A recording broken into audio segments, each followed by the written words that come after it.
Hi, everyone. Welcome to the webinar, Rescued Dog, Rescued Human, setting you and your rescue up for success. My name is Natalie Welds, and I'm the CEO, founder, and educator at the Scallywag Dog. I really hope this webinar helps give you some confidence to be proactive and understanding who your dog is.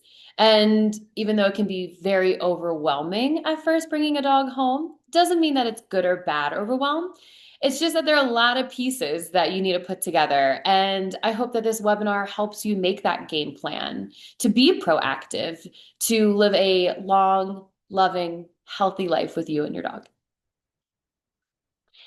What we will cover when you first bring your dog home, they will need to decompress. So I want to dive into what that looks like, what shelter life might have been like. And even if you did not get your dog from a shelter, if you got them from a foster or a person, even a breeder, giving some context to your dog's behaviors within their circumstances. We're also going to talk about dog body language, do's and don'ts of your dog coming home, toolkits for success, as well as training versus behavior, addressing more complex behaviors, and overall expectations. Once again, I want you to feel proactive in your approach instead of reactive. So you can also be like, oh, Natalie covered that. I know what to do with that and that behavior. Goals. I didn't put this on here, but I think our number one goal should be safety. I want to make sure that your dog feels safe, you feel safe, your family and friends feel safe, because when we all feel safe, we're our most authentic selves. And that's no different for your dog as an individual.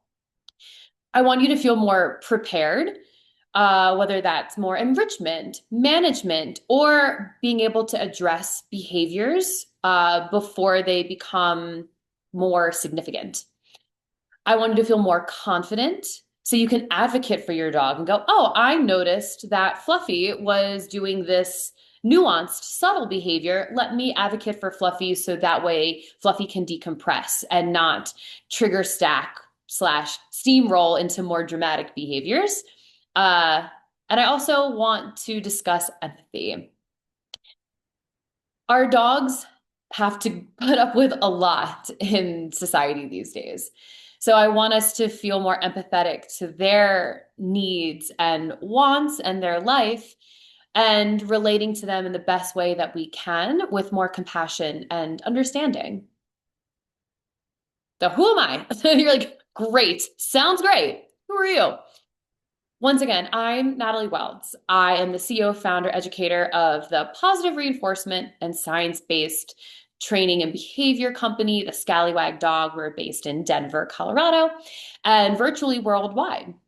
I am a UPenn Penn Vet grad. I have my master's in animal behavior and welfare, and I'm a certified dog behavior consultant with the IAABC.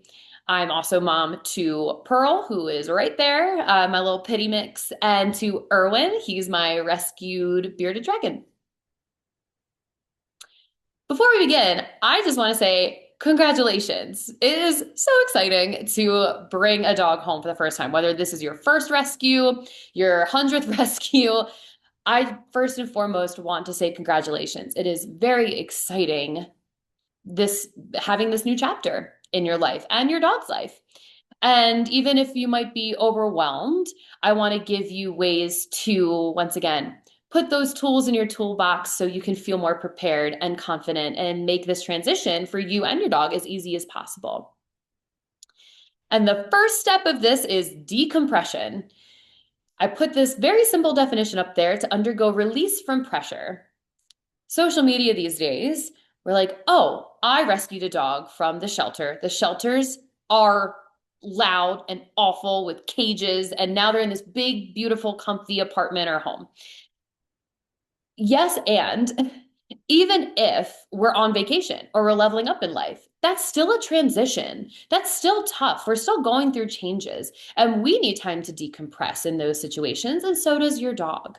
So decompression, first and foremost, is going to be our number one topic we talk about to start. Shelter life, even amazing shelters are loud. Your dog might not have got a lot of sleep. Their nutrition, they might have only had one meal a day. Well-meaning volunteers that are handling them in abrupt ways. Different people coming in and out and looking and gazing at them, making them feel uncomfortable.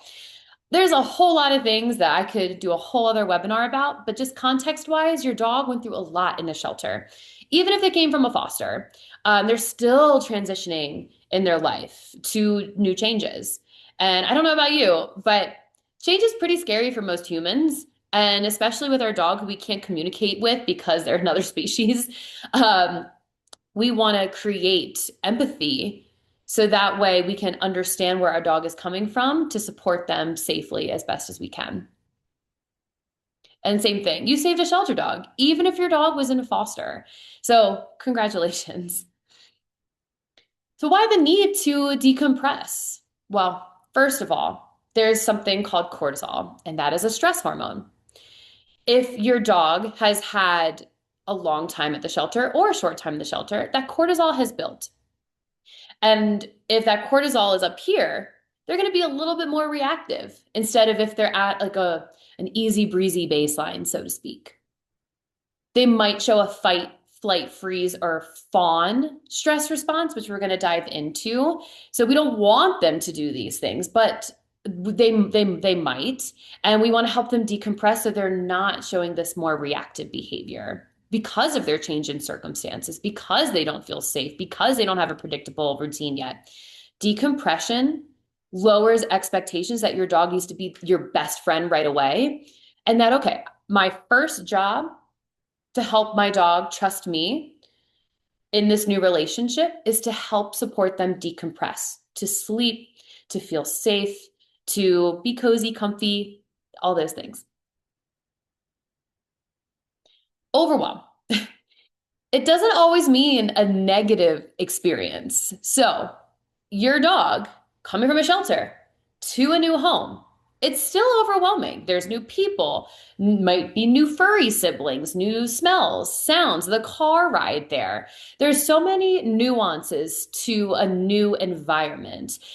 And once again, I like to say, even if we're on a vacation and it can be really exciting and really relaxing, it can still be stimulating. So that's a type of stress that we need to be aware of and support our dog in those transitions.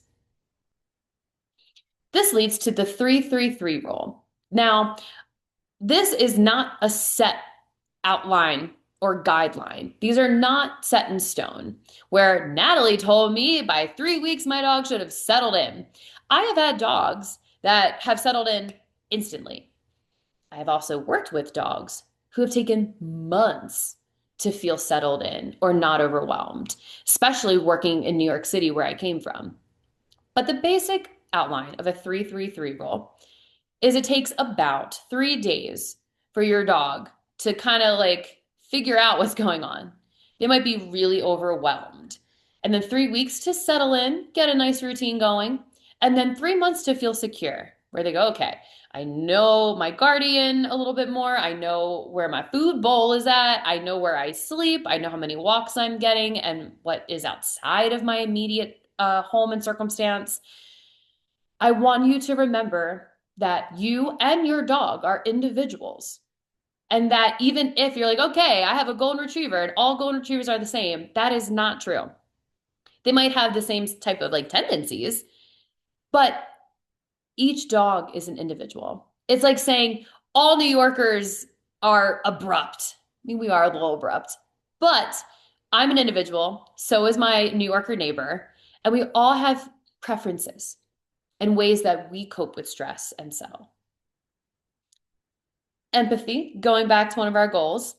It's like if you have a move or a new job, you might be really overwhelmed for the first 3 days, but then by 3 weeks, you're starting to like get it and settle in. Maybe you're asking questions, but not as much as those first 3 days. And then by 3 months, you have a pretty good idea of your coworkers, your boss, or if you are the boss, like how to start doing things. There is no set timeline. This leads to a stress response, though, if we are feeling overwhelmed. If your dog is like, oh my God, I don't feel supported, or if they're used to a more conflict, a more um, chaotic environment, let's say, they might have higher cortisol levels. So that stress response might be right at the surface. Their nervous system might be hot to the touch, so to speak, and they might do some of these things. So to put it all in context, when the stress response happens, they have an increase in heart rate and blood pressure, their suppression of digestion happens, maybe they have an increase in adrenaline and they're more hypervigilant. They're not going to be their best selves. And I know when I'm stressed and reactive, even if I'm not a 10 out of 10 reactive, I'm still not going to be my best self. So keeping that in mind, we are going to discuss how to catch it before it happens. But I want you to be aware and empathize what your dog is going through and what this might look like. Body language before they're that 10 out of 10, before they're at or over threshold, they're going to demonstrate some more nuanced behaviors. Some of you might be really familiar with, yeah, tucked tail means my dog is scared. So what? Or they might move away. These are more apparent if our dog is stressed. But a lot of the times, it might be even more nuanced than that. So we might have lip licking. Your dog hasn't eaten, but if you go to pet your dog and they might avoid a little bit, or they might freeze and just lip lick, go, oh, you're feeling a little uncomfortable. I am going to step away, release some of this pressure. We're going to talk about how to build a relationship with your dog, but just noticing things. So you're not just like, my dog bit out of the blue or they growled out of the blue. Actually, they felt pretty uncomfortable. And not to say that your dog will 100% do this, but that they might. Because once again, they're going through that decompression. They're going through a transition of changes. They also might just demonstrate whale eye. And this is one of my favorites to talk about because it reminds me of like Nat Geo when like a shark is coming and you see the shark like coming towards the camera. Your dog will do that if, once again, you pet them or if you observe your dog with another dog, they might actually show whale eye. The whites of their eye will show, and that's another red flag or yellow flag to say, oh, my dog's uncomfortable. I can either advocate for them to take them out of the situation, or I can help them learn that this is safe in a very low pressure, positive reinforcement, healthy way. Some other things, your dog might pant. They might have random itching if they're not overall itchy, if they don't have allergies.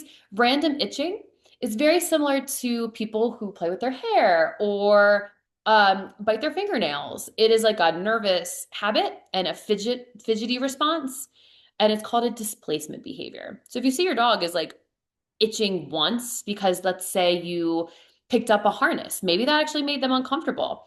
Maybe they don't really love going outside and they're like, oh, I'm a little nervous. It's a sign. Lastly, before we move on, I want to talk about tail wag. A lot of people are like, "Ooh, that dog looks so happy to see me." Their tail is just vibrating up really high. That's actually the dog saying, back the F up. Tail position, yes, some dogs don't have tails. Some dogs have tails that are spine level. Some dogs have tails that are up a little higher, like a husky, let's say, is up or curled a little bit.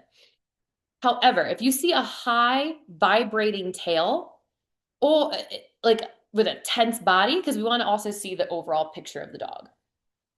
That is a dog that is going to go into that stress response, that fight probably.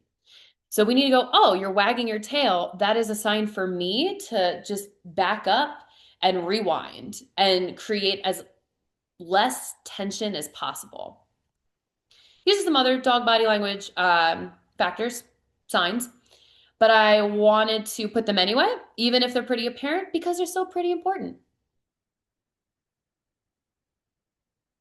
Last but not least, we just want your dog to feel safe. And even if they're a little uncomfortable, we want to provide ways for them to feel safe. So that way they know that if they're uncomfortable, that they're going to collect this data, so to speak, that you're going to be their advocate for them, that you're not going to put them in these high pressure, high stake situations, that you're going to just help them navigate the world, that the world is a safe place, that we're not just flooding their feelings of going, love this. We don't appreciate that, I think, as people, and neither do our dogs. Because context is empathy. So now we're going to go back to empathy. And I want to put the stress response in some circumstances for you to understand what your dog is going through. So you're not going, oh, that's such a bad dog. No, no, no, no. There are no bad dogs. They're just dogs with big feelings, understandably, that might just be disproportionate to the event, but the event still happened. So, for example, so you're at a bar, and I'm going to put it in a female context because that is what I know. If a person came up to me and put me in a corner and then wouldn't let me leave that corner, and I'm trying to escape, and I'm starting to get really stressed and fearful for my life, I might go into that fight response. I might like karate chop that person. I'm just saying.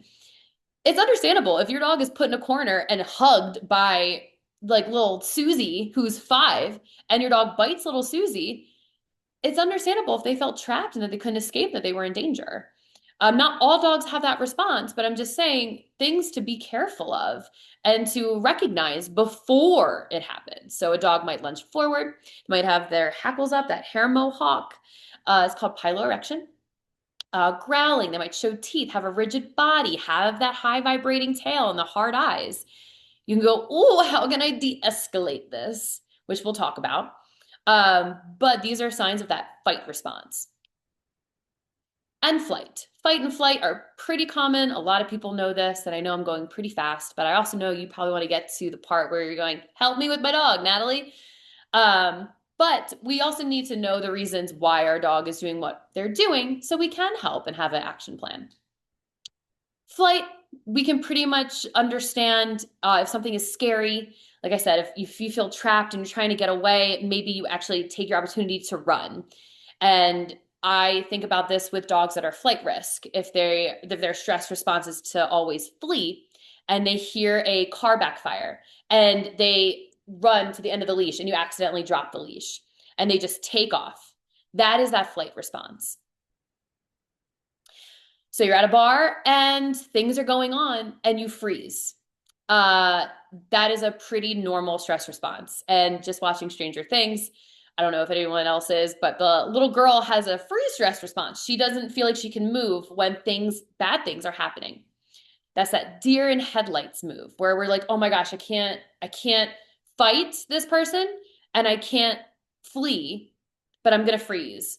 And even if to a lot of us it doesn't make sense, it is actually the brain and body protecting itself. So a dog looks just like this. We're frozen. We have a long lip line potentially. We might be shedding. We're really rigid in our legs. That whale eye and dilated pupils might be happening. And last but not least, this is the one that isn't talked about a lot, but is one of my favorites to talk about.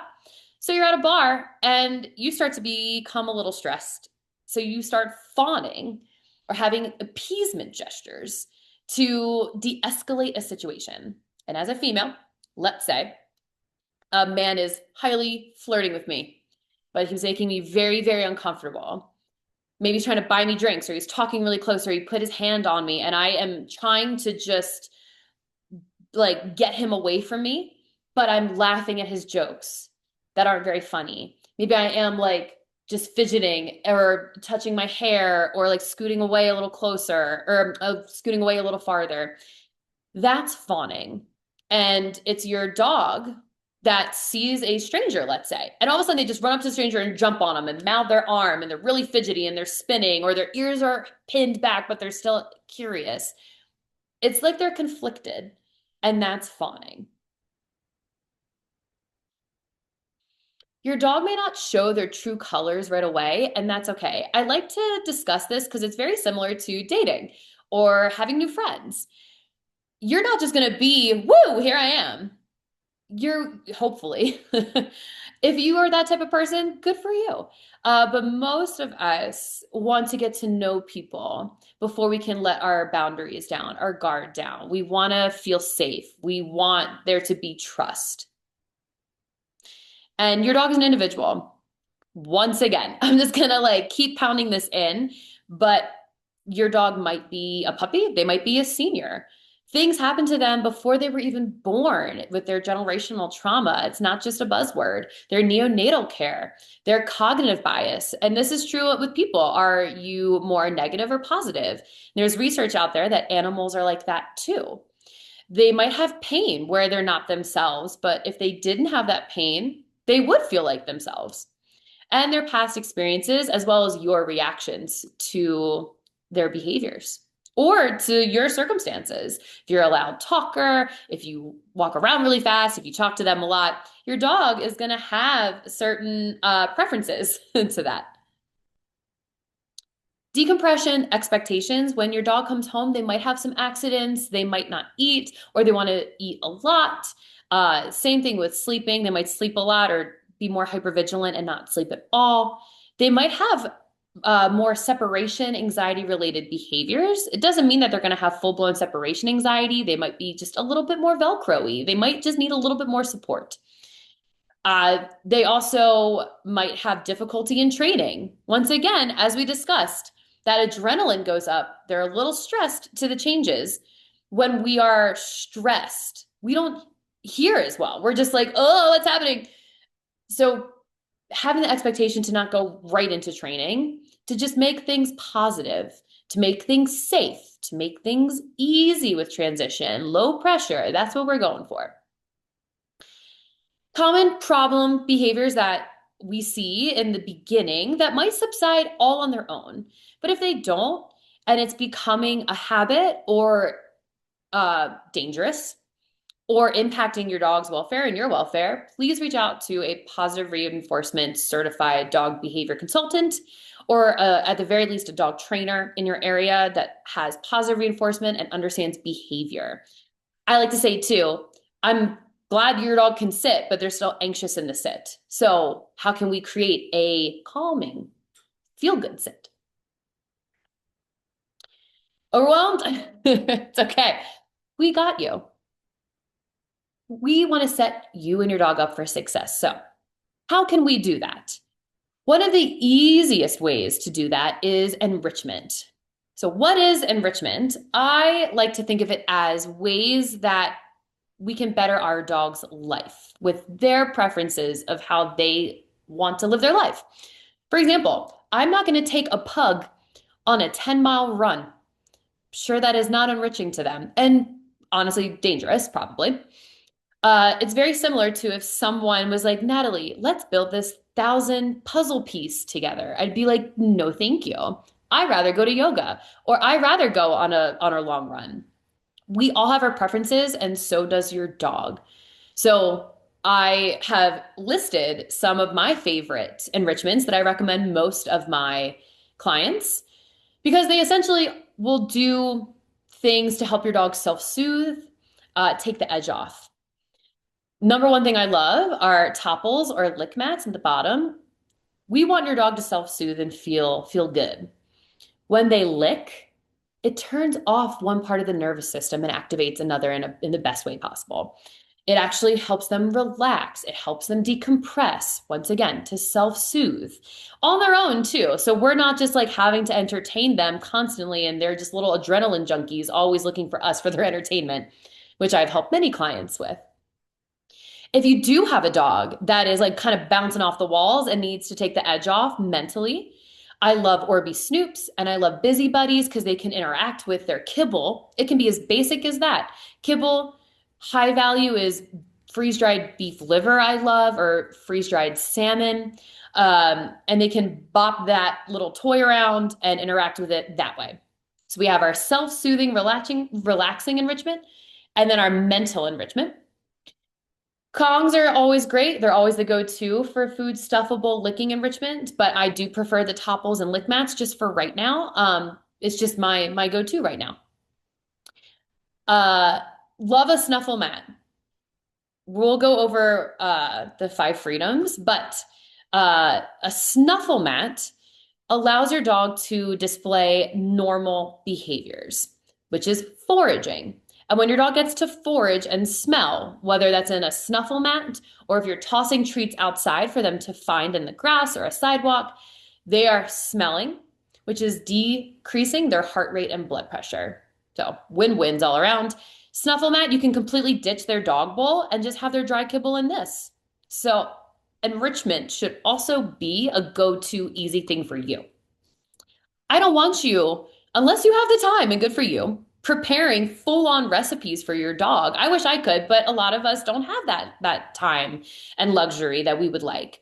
So Being able to say, hey, I have a lick mat, I have a craft single, I'm just going to smash a cheese craft single on it, give it to my dog. Great. Takes no time at all.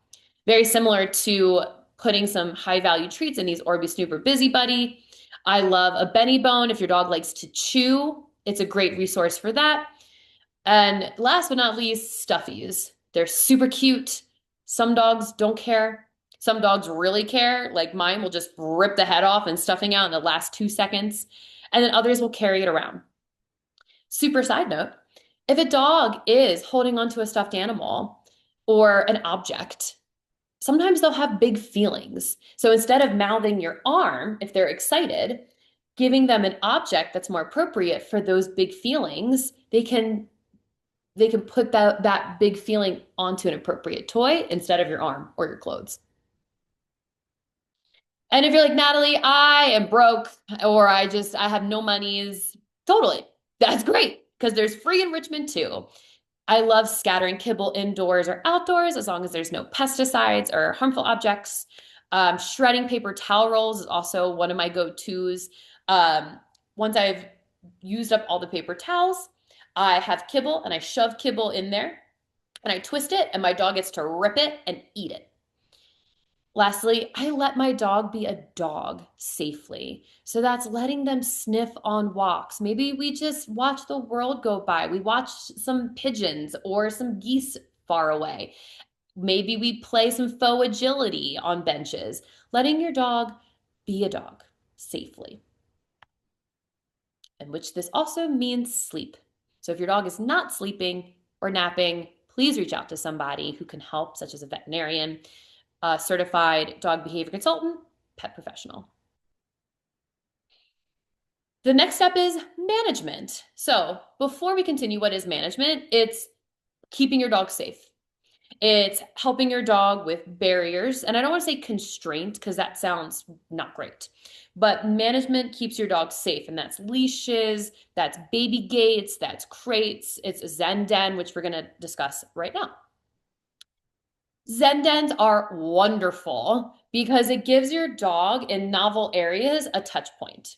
So let's say your dog is just pacing and like whining and hypervigilant. Okay, we're gonna help you practice, which we'll get into, practice relaxing and decompressing and taking a timeout, not in a punishment way, in your Zen den.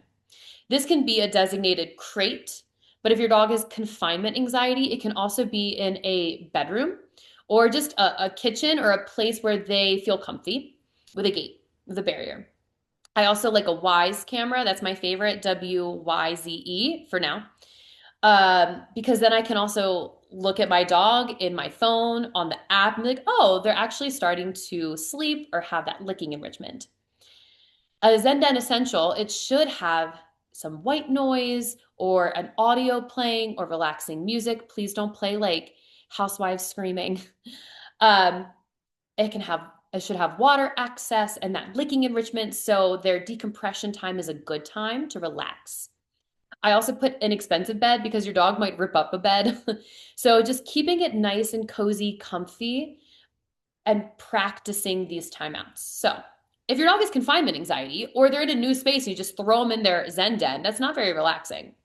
But if you're like, okay, you're going to be in the crate right next to me and you're going to take a little time out and have your licking enrichment for 10 minutes to lay down.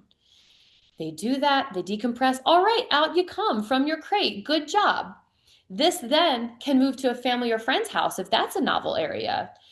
And I talk about it in my holiday webinar too. All right, you're a little nervous with this transition and change at a novel person, novel house. Here's your Zen den. Here you can decompress and relax. It can also be, once again, your bedroom, kitchen, anywhere that you can also put up a gate so that way they don't pace or they're not just hypervigilant the whole time. If you're having difficulty with this, please reach out to us because we have a whole guide on how to help your dog with a calming Zen den. To break it down a little bit more, you can desensitize your dog to it, which is gradual exposure towards a stimulus so they get used to it under a threshold. So instead of just throwing them in there for 2 hours, I use the previous example, 10 minutes next to me on the couch in your crate, and then you can build in duration from there. And counter conditioning is helping them feel good in there, not just throwing them in there. So here, when you're alone and you're self-soothing, good things happen like food you love. This is also great for children and guest management. So if your dog is like, woo, people, and just going for them and jumping on them and mouthing them, or they're really scared and they might do something that isn't appropriate or potentially dangerous. Getting them used to a Zen den, that management with a barrier can help them see people from afar. And there's low pressure, not even greets, I'd like to say. They get to be in their Zen den, they don't get approached, they get to decompress, as well as establish good habits without jumping. Once they're let out of that Zen den or out of your bedroom or that gated area, I love to use a leash. I don't trust a new dog yet. I don't know their habits or their preferences yet. I just don't, even if they're a good dog, because there are no bad dogs. But I'm going to have a leash on them to greet people. Maybe I get to call my dog away, but the leash is just extra protection. And then I can always drop the leash with it still clipped if you're actively watching your dog. So that way it's just like an extra hand at length if you need it. Walking gear. There are so many things where someone's like, my dog is so anxious and they're pulling me along. I love a front clip harness. My favorite is the balance harness. There's also a freedom harness that I love as well. So instead of your dog just being clipped to the back of their harness and taking you for a ride, the front clip, if they do lunge, turns them to you. This is also a part of management, but it is walking gear that might help reduce pulling. If your dog is continually pulling, though, we do have to ask the question, why is my dog displaying this behavior? Are they too excited? Are they anxious? Are they fearful? And then we can discuss behavior then. But right now, these are my essentials for walking gear. Always bring your treat pouch for right now. Their buckle collar with their name tag, so that way, God forbid they get lost, someone can call you. I love a standard leash, which is 6 foot standard, no retractable, no 3-foot leashes, because you're just going to create frustration. A standard 6-foot leash. And then I love a 10, 15, or 20-foot leash because we also don't trust your dog to be off leash right now. So going on hikes, they still get to have that freedom, but the leash is in your hand if they do see prey animals or another dog, and you can reliably, safely call them back. Please refrain from aversive and painful tools. I will also do a whole webinar on punishment and pain, but even if these work in the short term, let's say your dog is barking and you're like, I am going to put a bark collar on them, which can spray citronella or shock them. It is causing fear. It increases pain, stress, cortisol. It creates unpredictability. Bites are more likely to happen. Yeah, maybe your dog is suppressing their behavior then. It worked until they feel those big feelings. They are fearful. They go into that fight response. They're too scared. They're just going to go for it. Then these aversive and painful tools don't matter. You've also disconnected trust. You haven't used anything really positive to build that trust or bond. And I have to say, like, I wouldn't want that on me. And there's a lot of myths out there about how it's not painful or it's a mother's jaws on her puppy. That is not true at all. And this is also why in most countries, these are banned, except in the United States. So there's no shame if you have used these tools. There's no judgment because they do work. And I understand that sometimes when things are really scary, we just need our dog to stop doing a behavior. But if you are using these or thinking about it, please, please, please reach out to us because we can find you much better ways that are going to make your lives safer and better overall. Grooming, real quick, just to have, once again, my dog is coming home or I just rescued a dog. What do I need? We want to use a breed appropriate brush, and a lot of dogs don't like to be groomed. So once again, having some desensitization, gradually like showing your dog the brush and then counter conditioning, helping them feel good. You see this brush, you get some treats. Maybe I just go over the brush once. Oh my God, good job, giving more treats. And then also too, same with toothbrush. Same thing. Your dog can like smell it, maybe do it once or like twice, but getting them used to things. Nail clippers are important, but I love those scratch pads now. Um, you can also just go to your vet. Home prep. We want that. Zen Den. We want to establish it. Okay, I would like my dog to use the crate. They don't really love the crate. Okay, my plan B is the bedroom. That frozen licking enrichment. So it's already prepared for when they come home. So that way they can self-soothe and it's a good time already. And I do like a good chew, that Benny Bone chew I was talking about. So it relieves that tension. Support prep, giving you some checklists. I would say interview veterinarians. I'm going to be working with veterinarians more and more, but I've already worked with veterinarians. I have been a referral for veterinary behaviorists. There are good vets out there and not so good, just like dog trainers, just like doctors and lawyers. There's good ones and then there's not so good ones. Interview your vet. We want them to be fear-free. We want them to also use treats. We don't want them to just overwhelm your dog and force your dog into a situation that is dangerous where your dog could bite them. This also applies to sitters, walkers, trainers, and dog daycare or groomers. Interview them. Or you can also set them up for success yourself and be like, my dog needs this. Here's their little PDF. Coming home.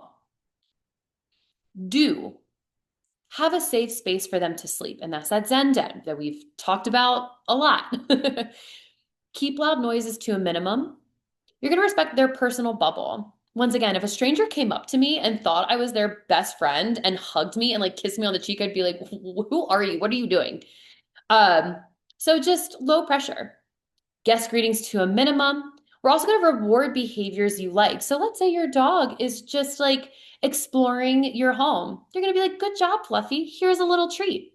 Maybe they go and lay down on their bed on their own. Good job, Fluffy. Here's a little treat for that. Capturing behavior, rewarding any behaviors you like. We're going to throw those social media expectations out the door. We're going to provide that licking enrichment, and we're going to take everything day by day. We've already touched on these. Please don't hug, kiss, or smother your dog. Maybe your dog will like that. I'm not going to be the behavior consultant that's like, all dogs hate cuddles, because mine does. But some dogs, most dogs, don't want to be smothered, and that's okay. Please try to refrain from large parties, loud sports games, just a lot of chaos. Don't leave your dog for hours on end. In the beginning, I know we all work. I know that isn't realistic for some people, but at best, please don't leave your dog for hours on end because they're just starting to get used to a new space. Don't allow strangers to just come up and greet your dog. We're going to go over some like low pressure ways that strangers can greet your dog. And it's just by tossing treats. Once again, low pressure. It's not like saying, here, dog, here's a treat. It's going, oh, can you toss a treat to my dog? He loves that. He loves sniffing and smelling and exploring. He'll love you for that. Low pressure. It also prevents bites because once again, you don't know your dog yet. Don't rush the process and create more chaos. And then don't punish behaviors with welling or physical corrections. Once again, please don't use like the prong collars or e-collars. We already discussed this, but easy peasy guest greetings. I've had many, many clients that are like, my dog is so friendly, but when they met my mom, they growled at her. What's up with that? Is my dog aggressive? No, they might have been really overwhelmed. And we're going to discuss trigger stacking real quick.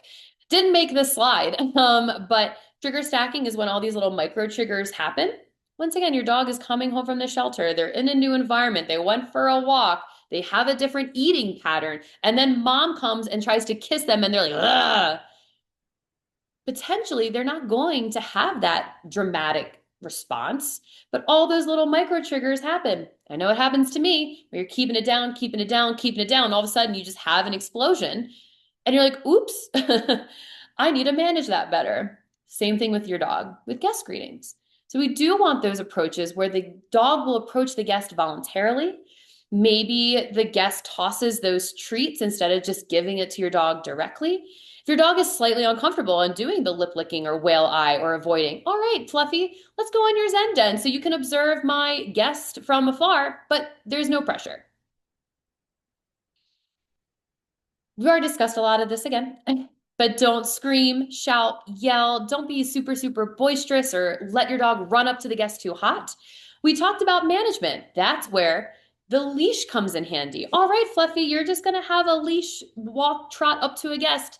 We're not going to have you have the bad habit of jumping. You're going to be having four paws on the floor, gazing at the guest, getting some treats. Everyone wins. And then the guest gets to toss treats too. This could be a whole other webinar, but dog greeting. So if you have another dog in the home, this is going to be the most broad strokes of meetings you'll get. Because once again, dogs are individuals. But I do recommend meeting outside in neutral territory. Taking proximity walks. That's like, all right, my dog is all the way over here and the other dog is all the way over there. And we're just going to slowly come together gradually in a nice little proximity parallel walk. If your dog, though, is leash reactive, that's probably not the best idea. We do want to bring treats too. But if you live in New York City and you're like, that's really stressful outside, utilize barriers and leashes if you can. I can't, in this webinar, go into leash greetings because sometimes that frustrates dogs of using leashes, but we do have to be safe. I recommend one person per one dog. Observe the body language and be patient. Maybe your dog doesn't like the other dog right away or vice versa. Don't just slam them together. That's why there's Zen dens. That's why there's breaks and timeouts and management. Once again, please don't rush the greetings or do the greeting in a dog park. Don't let them come in hot to each other. It's why we have the management. You can call them away and do little treats as they observe one another. Please don't compare social media with reality and leave toys out of it. Unless the dog or your dog has big feelings and they actually prefer a toy in their mouth instead of mouthing the other dog, then I just don't like having a lot of toys around because we don't want the dogs to accidentally resource guard and have a fight. And that's in general. Please don't let them just work it out. That's the worst because it's not a good relationship builder. And last but not least, if you're like, oh my gosh, my dogs play for like 20 to 30 minutes and don't take breaks, don't allow play that just goes on and on and on and on and on. Every like couple minutes or even like every 20 seconds, be like, Fluffy, come here, come take a break, come take a water break. Because then trigger stacking doesn't happen and we don't have those dramatic outbursts. Education and training. We're going to go real quick over this, but I obviously recommend positive reinforcement and humane training to interview trainers. If you're like, okay, my dog is resource guarding or my dog is really reactive on leash and I need some help. We want to make sure that we're looking up behavior consultants that are certified. Dog training is an unregulated industry. There is, let's say, Joe Smith that lives next door. He can watch one YouTube channel, not even, and say, you know what? I'm going to be a dog trainer today. And he is allowed to in the United States. That will hopefully be changing very soon. So we don't want Joe Smith teaching your dog.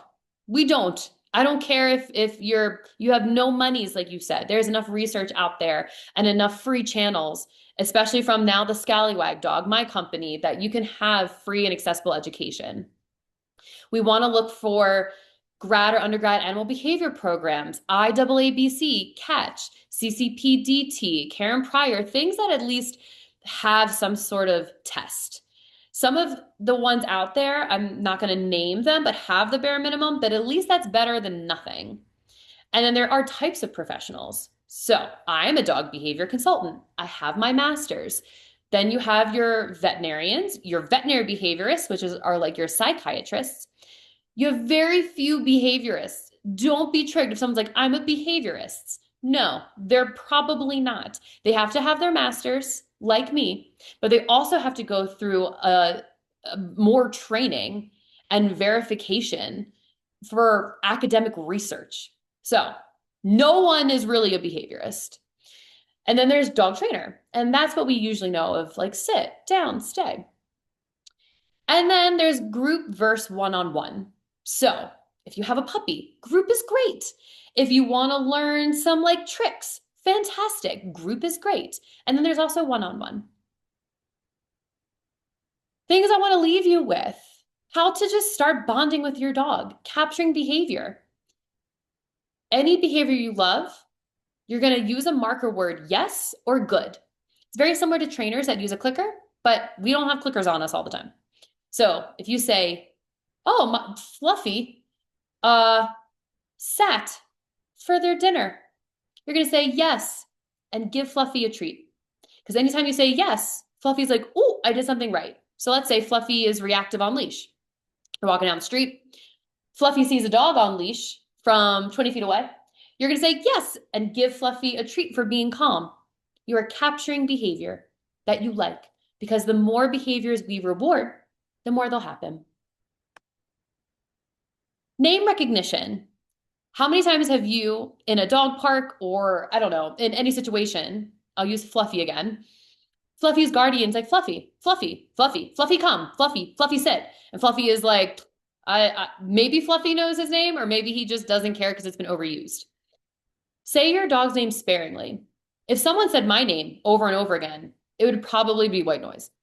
But if someone was like Natalie, I would probably give them eye contact and be like, yes, how can I help you? Or what do you want? Or I would like more information, please. Call your dog's name happily and sweetly. Fluffy. Fluffy looks at you. You're going to say, yes, give Fluffy a treat. Or play or praise or whatever Fluffy finds exciting. Because if we get to say our dog's name and they have good name recognition, get to look at us and give us eye contact, then we can have their attention to maybe move them out of danger or maybe disengage them from something that is probably not the best for them. Same with eye contact.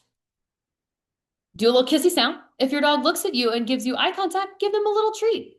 Once again, this is great if your dog is engaged with something that they shouldn't have been engaged with, and you do a little kissy sound or their name and they give you eye contact. Oh, good job for paying attention. Yes. Really quick again, we're going to go over separation anxiety. I get this a lot when I work in shelters with my own company. Someone's like, oh my God, my dog has separation anxiety. A lot of the times that is genetic predisposition or trauma related. Most dogs really don't have separation anxiety. They have separation anxiety related behaviors. However, for right now, we're just going to say they don't have separation anxiety, but they get a little nervous when you leave. That is when you're going to leave some lick mats or Kongs or topples with them. You're going to have those dress rehearsals. You're not just going to throw them in their Zen den. You're going to be like, all right, I have to leave, but maybe I'll take a coffee break outside first and come back and look at my Wise camera app to see if my dog's freaking out. Some dogs really hate crates. So if they have confinement anxiety, just having them be out if they don't destroy anything is a better option. But have some backup though. If you start to see your dog go into town on your furniture, be able to stop them. You can also find friends, family members, reputable sitters. And then if your dog really does struggle with being left alone, talk to your veterinarian and reach out to us or someone that is an expert in separation anxiety. Proactive resource guarding, as I said, this happens all the time when dogs first come home from the shelter or rescue or foster, because they're like, oh, all these things are so new. Oh my gosh, I have a bone or a bully stick or rawhide or something that gives me comfort. And now you're going to try to take that away from me? No, you're not. This is normal but undesirable behavior. So I like to say, like, no toys out freely the first few weeks. And I would like to give a dog a toy. And then you do a trade game. So, all right, Fluffy, may I have that toy back? And you can toss a treat that Fluffy sees far away from Fluffy and pick up the toy. It's a nice little trade game. What's even best is if you see that Fluffy goes after the treat and comes back, you can give him back the toy. Good job. And then you can repeat this. Please don't try dominance of sticking your hand in a food bowl. That is outdated. I wouldn't like if someone stuck their hand in my French fries. I probably would snap at them too. So just let your dog eat peacefully. I also recommend no free feeding at first. So that's just having food out all the time. If your dog doesn't want to eat it, just pick it up safely. And again, that trade game or just tossing a treat and picking up the food bowl. If you're having some struggles with this, or if your dog continues to demonstrate resource guarding behaviors, talk to a R plus, which is positive reinforcement certified trainer or behavior consultant for help. Also, number one that I want to say, like, you're like, okay, I've rescued my dog. They are so reactive on leash. Sometimes that just goes away on its own. Once again, that stress hormone, cortisol is up. They're going to be a little bit more reactive. They might go into that fight mode. Oh, I see that other dog across the street. Get away from my block. They're not going to be their best selves at first, potentially. They might actually be reactive to men, baseball hats, backpacks, things that are weird looking. So, first few weeks, if they see a potential trigger, I want you to say yes and give your dog a treat under threshold. I want you to start thinking, how can I make the world a safe place for my dog? How can I help support them while they're going through this transition with me? And that I'm the person that should be their go-to, leading them and guiding them in this world. Green zone, I like to say, is all good. The yellow zone is when we get that freezing, growling, pulling, scanning, whining. And that red zone is lunging, barking, spinning. They just can't hear training cues. If your dog does go into a red zone, then sometimes treats aren't going to work. Their name, they're not going to hear it. So it's best to just quickly, quietly, calmly escort them away from the trigger and then reach out to us. I will be having a reactivity course very, very soon because this is just broad strokes, but they see a potential trigger, give them a treat. That thing, that scary thing, good things happen when that scary thing's around. Humane hierarchy, going to touch on this very briefly. This has some like things that I think could be shifted, but you are at biological needs right now. Your dog needs the basics, and that's a foundation to then build their emotional needs, their security, love, trust, consistency, leadership, and not alpha. There's no such thing as alpha, and I could go into that forever too. Don't listen to it. Benevolent leadership is like a parent or guardian, someone to guide them. You are there. You're helping them create that decompression, that space to know the world is safe, that what to do in what circumstances. And then they can actually have the capacity to learn. When we're stressed, we can't retain information, and it is exactly the same as your dog. I promised in the very beginning of this webinar, we were talking about the 5 freedoms. We're not going to talk about it super long, but this is what they are. They will always be in flux. I would love to never be hungry or thirsty, but sometimes work takes over and I'm like, oh, I can't wait to have that mac and cheese when I get home. I'm starving. This will always be in flux. But at the end of the day, we want to make sure that they're having a life well lived, a good life, a safe life, an enriched life, a fun life. And I want that for you too.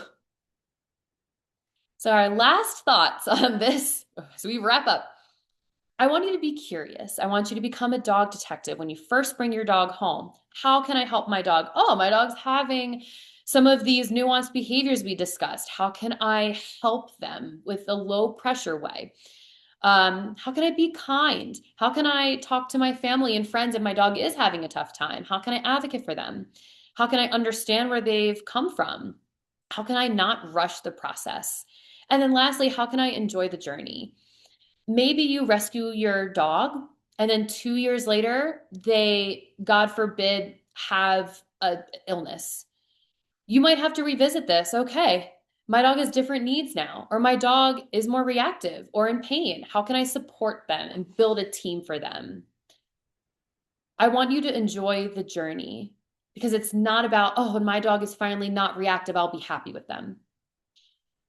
We want to be present with our dog now, and we want to be present in our lives right now. And what better way than a little animal to show us the way of something that is always present and truthful. Congratulations, you saved a life. You are a rock star. I can't wait for you to explore this life and this journey with your dog. And if you have any questions, comments, concerns, we also have a new YouTube channel, which is going to have a lot of foundational life skill cues. We're going to have free webinars like this. We're also going to have resources of courses that you can purchase that are accessible, especially in this economy now of reactivity and stranger danger. And even for those like, I want to take my dog to a brewery, as much as I'm like, oh, don't, we're going to have courses like that as well. So that way you can live your best life with your dog and understand them. Because the more we understand animals in this world, the more we understand ourselves and our communities. So don't be afraid to contact us. And it's going to be contact at thescallywagdogco.com for emails. Our website is thescallywagdogco.com. And you can find us at the Scallywag Dog on Instagram, Facebook, and once again, our YouTube channel. Thank you for watching this, and I hope that you have a wonderful night and a wonderful life with your dog.